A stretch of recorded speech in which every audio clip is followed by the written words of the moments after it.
ने जब भगवान से यह प्रश्न पितामह भीष्म ने किया था तो 100 जन्म तो याद था इनको, 100 जन्म तक कोई अपराध नहीं किया था। जब भगवान की शक्ति लेकर 101 जन्म देखते हैं तो उस जन्म में महाराज जी जा रहे थे और एक महाराज मरा हुआ सर्प तो धनुष से उठा करके उस मरे हुए सर्प को उठा करके बैर के वृक्ष पर महाराज फेंक दिए। उस पे जितना कांटा चुभा उतना ही बाण लगा था। 101 जन्म के बाद इनको बदला देना पड़ा, इसलिए बदला तो देना ही पड़ेगा। इस हाथ जो दिया है उस हाथ जाके लेगा, इस हाथ आपने दिया है तो उस हाथ मिलेगा, चिंता न करिए। इधर पाप किया है तो इधर भुगतान करना पड़ेगा, इधर पुण्य किया है तो इधर आप सुख लीजिए। श्री सूत जी कहते हैं शौनकादिक ऋषियों पितामह भीष्म को परम गति मिली है। अब महाराज स्वर्गारोहण करते पांडव चले गए महाराज अपने दिव्य धाम, और इधर महाराज जी परीक्षित निकले हैं। अब परीक्षित जब निकले महाराज जी तो देखते क्या है, प्रजा में महाराज बड़ा सुख शांति देखा, लेकिन कुछ और जब आगे बढ़े तो एक आश्चर्यजनक घटना देखा। क्या देखा? एक काला कलूटा आदमी है महाराज जी और गैया और बछड़ा को मारता हुआ पीटता, पीछे पीछे लगा हुआ है, मार रहा है, पीट रहा है। इस घटना को जब देखा परीक्षित जी पागल हो गए और गैया और बछड़े आपस में चर्चा कर रहे हैं। बछड़े की 3 टांग टूट गए, एक ही टांग से बछड़ा है। इसका मतलब क्या है? क्योंकि बछड़ा ही धर्म है और कलिकाल में 3 हट गए, तपः शौच दया 3 नहीं है, केवल दान बचे हैं। जो धर्म चल रहा है तो दान से, तपः शौचम दया ना विद्यते, केवल दान।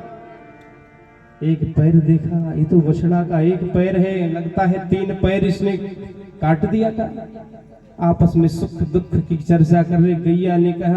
गैया कहती है जब से हमारे श्याम सुंदर हमको छोड़कर चले गए हैं ना, हमारा ये दिन आ गया है, मैं भाग रही हूँ, फिर रही हूँ, अभी कहीं ठिकाना नहीं। परीक्षित जी ने कहा कि मेरे राज्य में कोई गैया पर अत्याचार करे,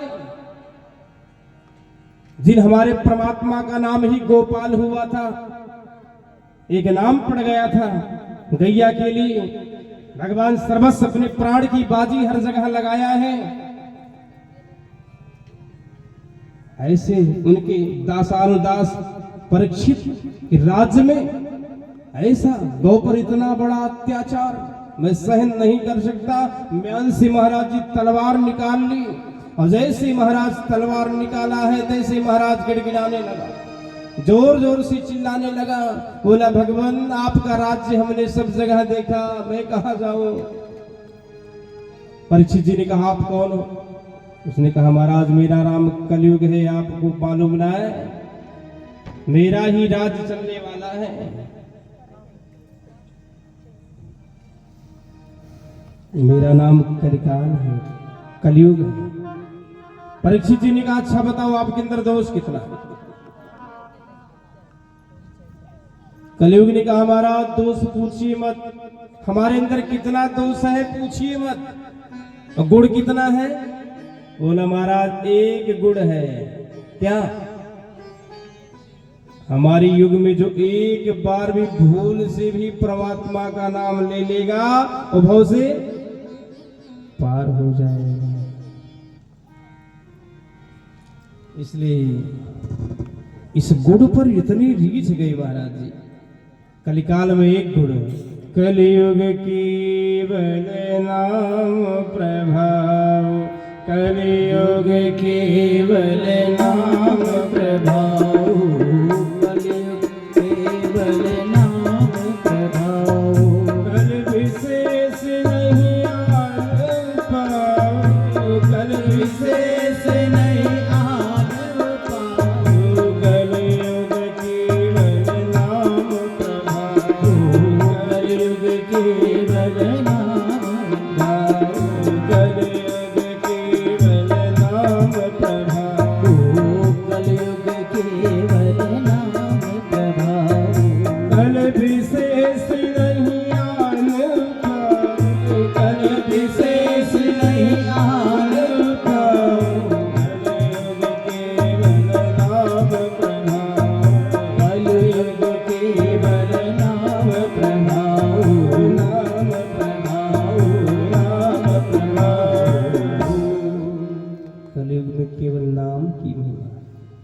जो भगवान का नाम गाया बहुत से पार हो गया। राम का नाम लेकर जो चलेगा बहुत से पार हो जाएगा। इस गुण पर महाराज परीक्षित जी इतने रीझ गए। बोले बताओ ठिकाना स्थान में 4 स्थान, देवतम पानम स्त्रियम सुनानम, जहां पर पीने वाले पियाऊ रहते हैं ना, दारू शराब पीने वाले, वहां तेरा स्थान हो जाए। और जहां पर जुआड़ी रहते वहां तेरा स्थान हो जाए। जहां पर हिंसा होता है वहां तेरा स्थान हो जाए। जहां पर वैश्याएं वहां तेरा स्थान 4। बोला महाराज 4 तो आपने कमरा दे दिया, सब में कूड़ा कबाड़ा भरा, आनंद नहीं।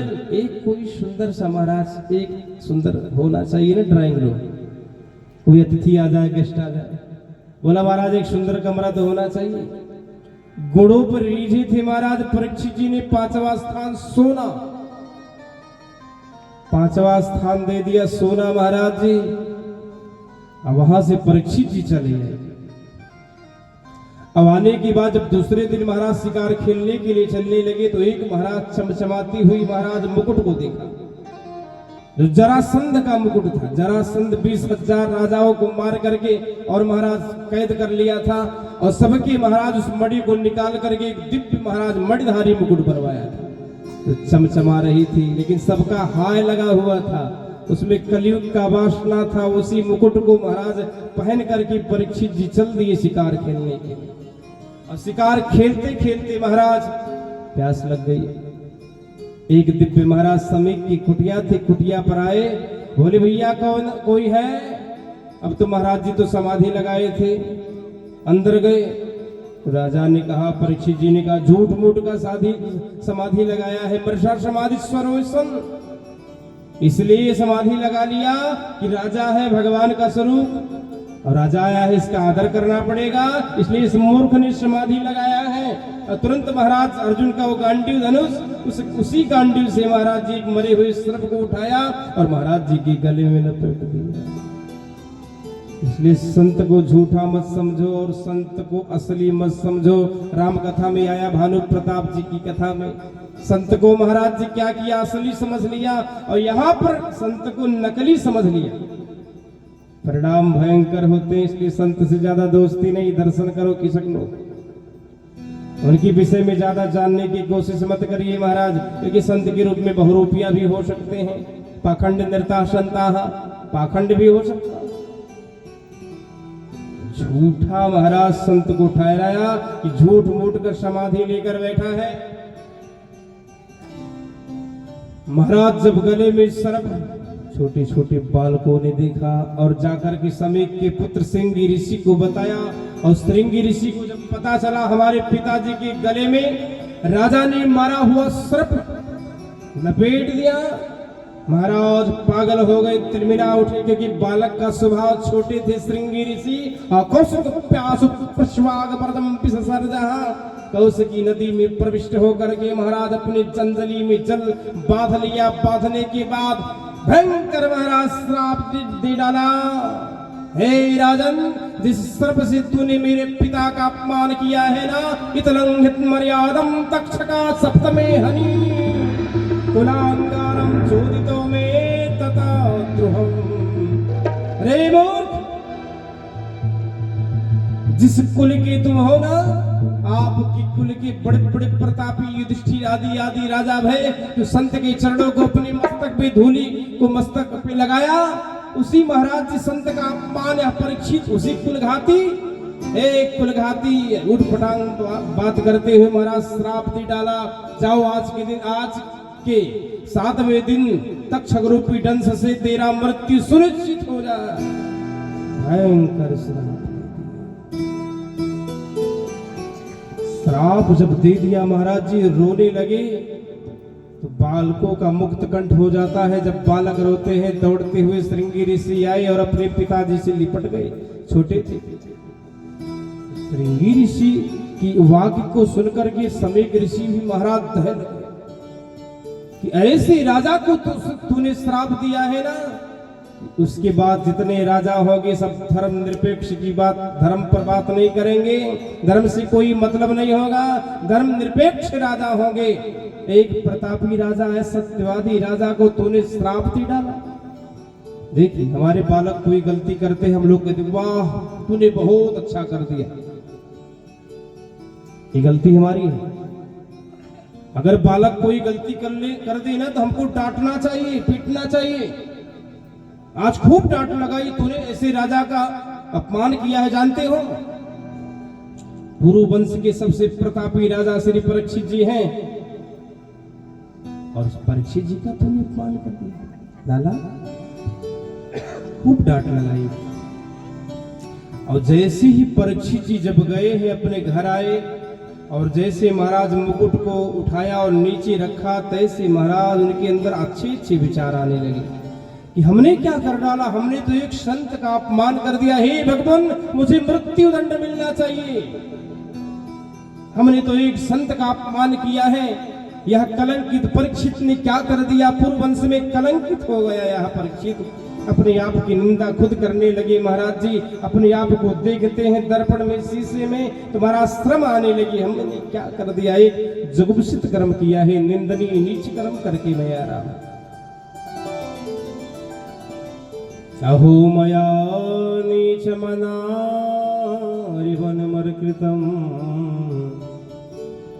अहो मया नीच मना रिवत कृतम, निरागसी ब्रह्मण गुण तेजसी। तैसे महाराज जी शिष्य आए समीक ऋषि के, और समीक ऋषि के शिष्यों ने कह दिया प्रभु भगवान हे राजन आपको श्राप लगा है, आज के 7वें दिन तक्षक रूपी दंश से आपका मृत्यु सुनिश्चित हो गया है। श्रृंगी ऋषि द्वारा श्राप आपको प्राप्त हो गया। उस श्राप को ऐसा नहीं, उस श्राप को स्वीकार कर लिया। हे भगवान यही दंड मुझे मिलना चाहिए था, लेकिन इसका साधन क्या है, मैं तो नरक चला जाऊंगा। प्रयागराज गंगा के किनारे पहुंचे हैं और जब संतों ने सुना ऐसे परीक्षित जैसे प्रतापी राजा को श्राप लगा। महाराज अत्रि वशिष्ठ चैन श्रद्वान नरिष्टनेमि भृगुरांगिरासश्च पराशरोगादिसुतो रामा भृगंड पुत्रादित्रज्य पिप्पलादाः योगेश्वरो व्यास पराशरो छायासुको जजन जन्न मुखा। बड़े बड़े ऋषि है देखने के लिए कि राजा को श्राप लग गया है। तो महाराज कोई कुछ बताता, कोई कुछ बताता, कोई कुछ बताता, कोई कुछ बताता। अब परीक्षित जी की समझ में नहीं आया, भाई 50 डॉक्टर आएंगे तो अपनी अपनी मति बताएंगे। तमाम बड़े बड़े महाराज बीतराग संत आए हैं तो संत अपनी अपनी मति बताने लगे।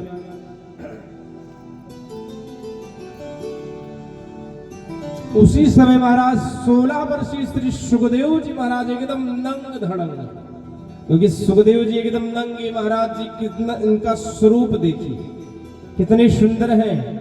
और जहां सुखदेव जी महाराज जिस तरफ चलते हैं महाराज सुंदरियां पीछे पड़ जाती। महाराज जी जरा हाथ तो देख लो, रुक जाओ, ठहर जाओ। लेकिन महाराज गोदोहन काल तक ही श्री सुखदेव जी रुकते हैं, केवल गोदोहन काल तक। श्री सुखदेव जी चलते जा रहे हैं, महाराज जी पीछे पीछे लड़की भी आ रहे हैं। अरे नंगा बाबा आ गया गांव में भैया, नंगा बाबा, सब ताली बजा रहे हैं, कोई फर्क नहीं है। क्यों? क्योंकि संत है, इनके अंदर तो ब्रह्मानंद भरा हुआ है, केवल सोचते जा रहे हैं, उस ब्रह्मानंद में केवल डुबकी लगा रहे हैं। दुनिया के लोग गाली दे इस पर निगाह नहीं, दुनिया के लोग क्या कह रहे हैं इस पर नहीं है ध्यान। ध्यान होना भी नहीं चाहिए, भटक जाओगे। दुनिया के लोग क्या कहे आपको उससे मतलब नहीं है, आप अच्छा करो। वही श्री सुखदेव जी चले जा रहे हैं, चले जा रहे हैं महाराज जी। तत्राभवद भगवान व्यास पुत्र यदीक्षयागामट्र्यनोपेक्षा अलक्षलिंगो निज लाभ दृष्टो वृतस्य बालैर्यौधूतवेषा। परीक्षित जी के समक्ष मानो साक्षात भगवान आ गए हो।